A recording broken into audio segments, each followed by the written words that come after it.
Hey, it's Frank here with 4D Honeybee, and I have decided to change my inner lids from this style solid lid to this style reflectable lid. Now, I wish I could say that I'm inventing something here, but I'm not. I know that Canadian Beekeepers log uses that reflective stuff, and University of Guelph uses some kind of vinyl, and LaGrange Beekeepers, who's a really good beekeeper out of Quebec, also uses that reflective stuff. And I'm going to go through the entire knowledge book that I have on inner lids and why I'm choosing that versus this after 8 years of beekeeping. Again, in the hopes that maybe a beginner beekeeper will have a little more information than I did, because I've used this thing wrong for the first 3 months of beekeeping. I'm going to go through it, advantages and disadvantages, and give you the reasoning for my decision. Maybe that'll help you make a decision or not make a decision. But thanks for joining me at 4D Honeybee.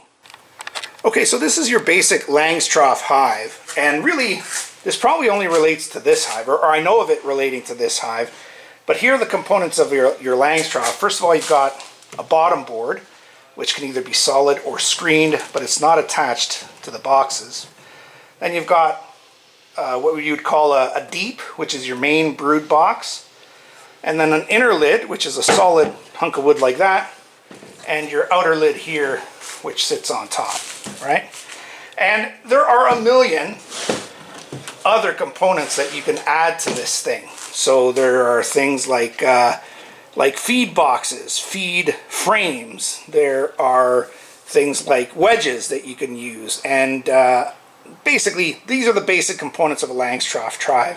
And so the inner lid is something that usually comes with a notch, and they do come without notches, but I prefer having this notch. Now, one thing that is a real major factor about my decision to use whatever inner lid I ever end up using, is that I really like having this ventilation and this bee access point. I like a high access point as well as the low access point, mainly because of a couple of reasons. First and most importantly is in this northern climate, in the winter, you can have this whole front bottom entrance covered with a snowdrift, right? That can happen in just a matter of a few hours in this type of a climate. And if that happens in the winter, it's going to be very tough on the bees. It's going to be very tough for them to breathe, very tough for them to get any kind of circulation, get rid of their moisture and humidity. They could probably make their way through that eventually, but if you have an upper entrance, you don't need to worry about that happening with snow. The other main reason for this entrance is it becomes a lot more efficient when you start adding boxes up top here. So you might add a second brood box, or you might add a honey super, or you could stack 5 or 6 of them. It's nice to have another entrance point for those bees that are only coming back to bring in nectar to make honey. They don't need to go down here. So that if you only have the one entrance down below, they're having to go in, make their way through hundreds of thousands of bees all the way up to where they need to go. The upper entrance notch here allows them a much more direct route. And ventilation. Ventilation is the main reason why this is very good. I think one of the big enemies of bees is lack of air movement and lack of circulation, more so than cold even, or even lack of resources if you keep them right. So that's why I like a notched inner lid. But the problem I was having was that I started off my season with the lid in this position, with notch down. And that's incorrect. The way you're supposed to do it is you're supposed to have the notch up during the summer seasons and the notch down during the winter seasons. And here's the reason why. It's a really simple explanation. In the summer season, you've got the bees in a cluster more or less in the middle of the box, and you want their heat and humidity to come out, to get out through this hole in the middle there, and to hit this outer lid and make its way out through the vent, right? You can also have bees coming in and out through this same little notch here, right? So that keeps the air flowing from the middle of the hive up and out, right? Which is exactly what you want. You got air coming in from the bottom, being heated by the bees, by their bodies, by their movements, coming up and working its way out, which is exactly what you want in the summer. In the winter, however, you turn the notch down. And the reason why you turn the notch down is you don't want as much airflow right through the center cluster of the bees. You do want airflow and you do want ventilation, but having the notch out here means that cold air comes in through the notch, heads straight down through this front wall, along the back side of this front wall, and out. You still have heat coming out through here, heat and humidity, but you usually have it coming out into some kind of a box with a wicking material like wood chips or possibly burlap, and it makes its way out that way. That way it doesn't condense and come back into the box. So in the winter, you've got airflow just at the front of the hive, so it keeps the bees a little warmer. There isn't moving cold air right through the cluster. In the summer, you get rid of your humidity by having the notch up, okay? So very first thing, nobody explained that to me, and it took me a while to figure it out. It took me a bunch of comments before somebody finally actually explained to me why that notch has to be the way it is. Having said that, so what's my problem with this? Well, this is my problem. I'm going to show you a video here that shows you my number one problem with a solid lid, and that is burr comb. So here's an example of me prying open a box, and look at how well stuck on this box is. You can see the effort that I've got to make here to get it open.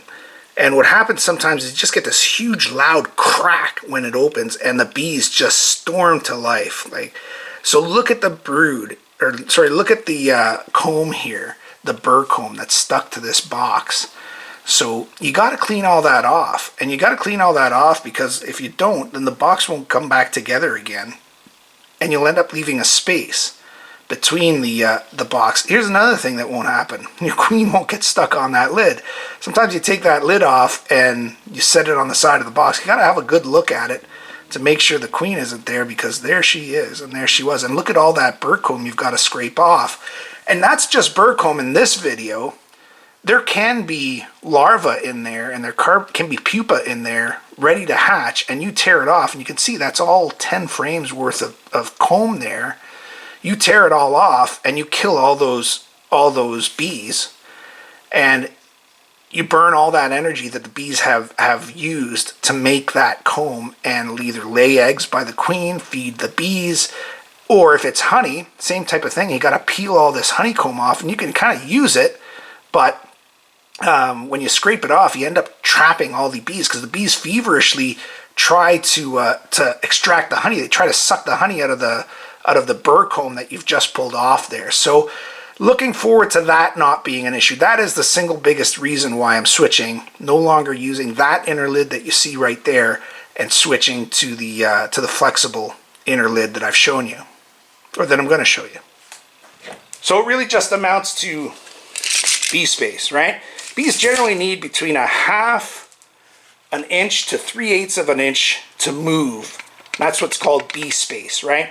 That can be the space between, a frame and the wall, or the top of the frame and the top of the box here. You can see that from the top of the frame to the top edge of that inner box, there's just about 1/4 of an inch space, right? And it's probably closer to 3/8 when this is new, because all the propolis that the bees make and all your beekeeping of moving the frames in and out actually shrink your dimensions a little bit. So you got 1/4 of an inch to 3/8 there already. Then the problem is, once you add the lid to that space, let's see if I can get this focused the right way. Yeah. You see, you end up adding almost another 1/2 inch of space. So even if it's 3/8 and 3/8, 6/8, 3/4 is way too much. It's too much space. So bees end up building burr comb and building up the space, basically this space right here. This space right here ends up being anywhere from between 1/2 an inch to 3/4 of an inch, and that's too much space. What happens is your bees will start using that space to build out their home. So if it's a one box, if it's the lower box, lower brood box like this, they'll build it out, make comb, and put brood in it, right? If it's a honey super or a second box, they'll store honey in there. And the problem is, when you go in to inspect them and you lift this inner lid off, you tear apart all that comb. And it makes a huge mess. You can actually see the remnants of it on this box. You can kind of see the stripes here that line up with where the frames are. You see that? That's all burr comb. That's all from scraping away burr comb. And again, when it's brood that they've got in there, you kill hundreds of larvae. And when it's honey that you have in there, you either waste or ruin a bunch of honey, never mind all the work and energy that it takes them to get that done. So to prevent that, I'm moving over to this now. This is going to be my inner lid, and I'm going to show you how I do that right now.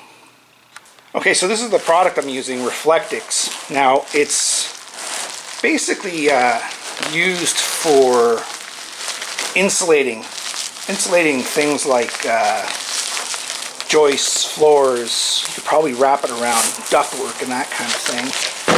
But I don't believe that this application has anything to do with insulating value. You see, it has more to do with just the fact that it's flexible, it's durable, and it's not a product that's going to get chewed by the bees. I think what University of Guelph uses, if I recall correctly, is canvas, and that looked really nice, but it also looks really expensive. This stuff is pretty cheap. It also comes in a dimension that is exactly the width of your standard 10-frame langstroth hive, right? And that makes it a little more economical. You should be able to use every square inch of it, right? So all I'm going to do is measure it off.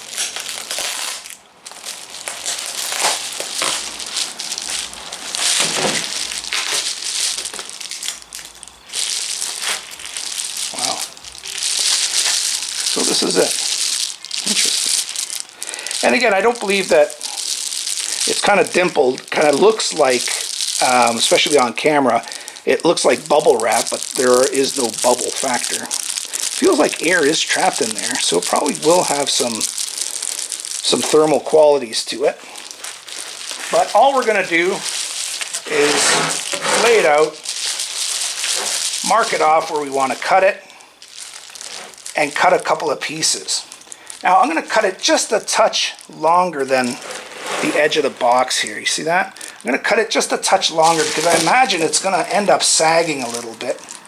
And if it overlaps outside the box, it's not a big deal at all, because it'll actually provide a bit of rain coverage, and it'll make it really easy for the bees to seal it. The bees will seal this with their propolis, just like they seal a whole hive, so it'll end up really nice as far as that goes.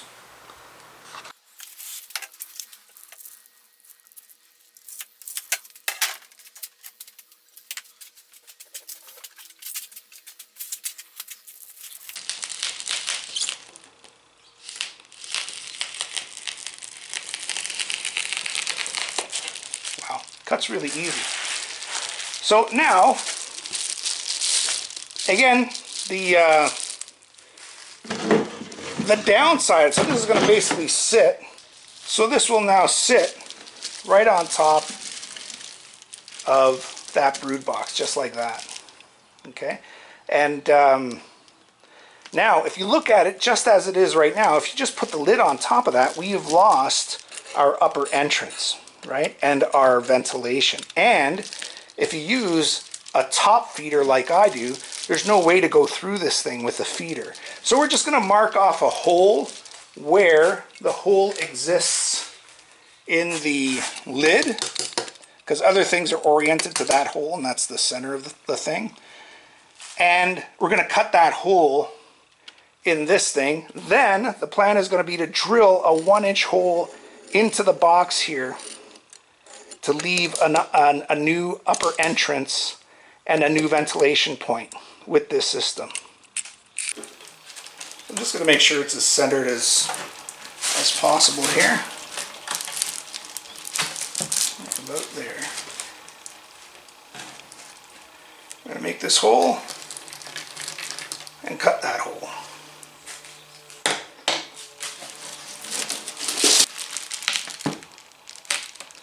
One thing I will say is that this thing works pretty easy, cuts easily, and if professional beekeepers are using it in my climate, there must be a reason for it.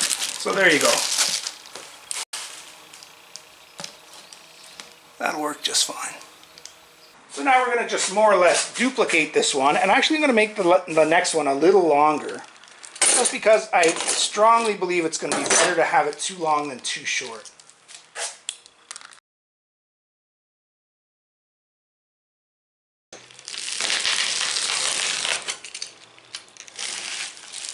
Hopefully a knife that's sharper than that one.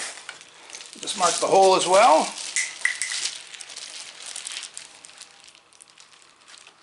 Again, if a hole doesn't line up perfectly, it really doesn't matter at all.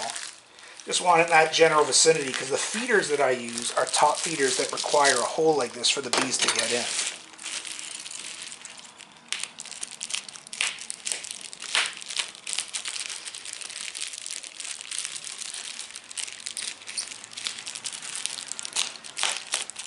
Alright, no fingers were harmed in the making of these new bottom boards.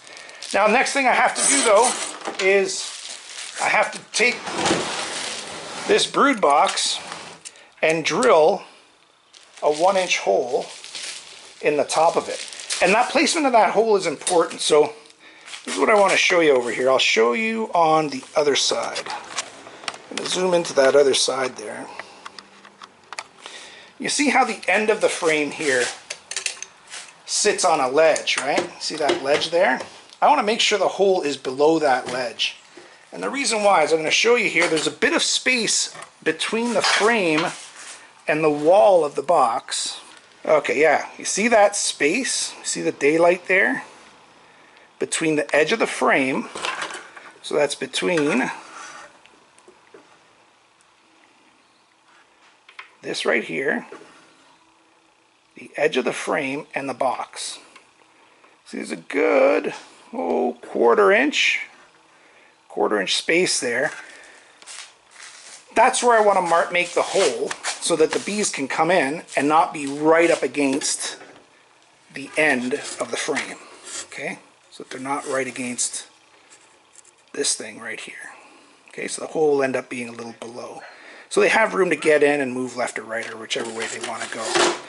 So 1-inch hole. Possible downsides to that is that a 1-inch circular hole means that a mouse could get in there. But I can also could put some screening on there if we wanted. Screening that would be big enough for a bee to get through, but a mouse not to get through. And other than that, I can't really think of any other drawbacks. So I'm going to drill that hole, and we'll put the whole thing together. And then it's just a matter of taking it to the bee yard and seeing what the bees think of this whole thing. So I've got my 1-inch bit here. I'll show it to you. And I want to drill it right about here. I'm going to find the center. I don't think that makes a difference, but I'm kind of non-symmetry like that drives me nuts. I'm a little OCD about that kind of stuff. So all I'm going to want to do is take into account the depth of the ledge, because I want the hole to come out of the inside well below that ledge by about at least a 1/4 inch. So that's a 1/2 inch plus another 1/2 inch for the half of the diameter of the bit, plus a 1/4. So I'm going to come down 1 1/4. Let's call it 1 1/2 from the top. So I'm going to come down 1 1/2 from the top. I'm going to measure the halfway point.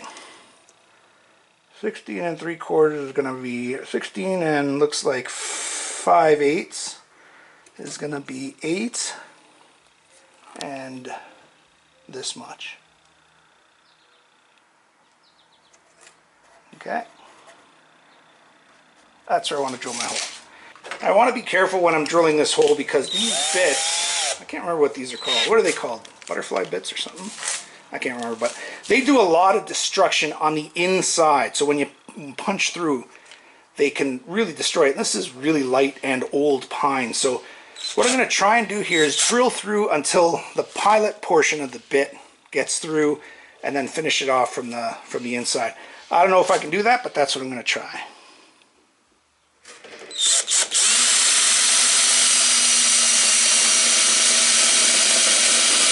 Wow. This drill is very slow and very much on its last legs for battery, and this blade is not the greatest, so this might take a while. Okay, let's change it up a bit and use our friend gravity to make this hole a lot easier.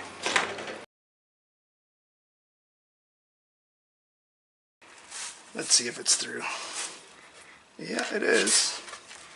So let's turn it around. Bite the other side. It's an inside joke.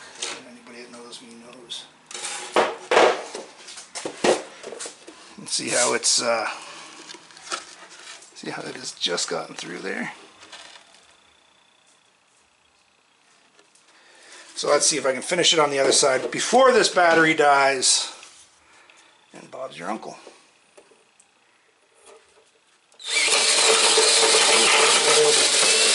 There you go.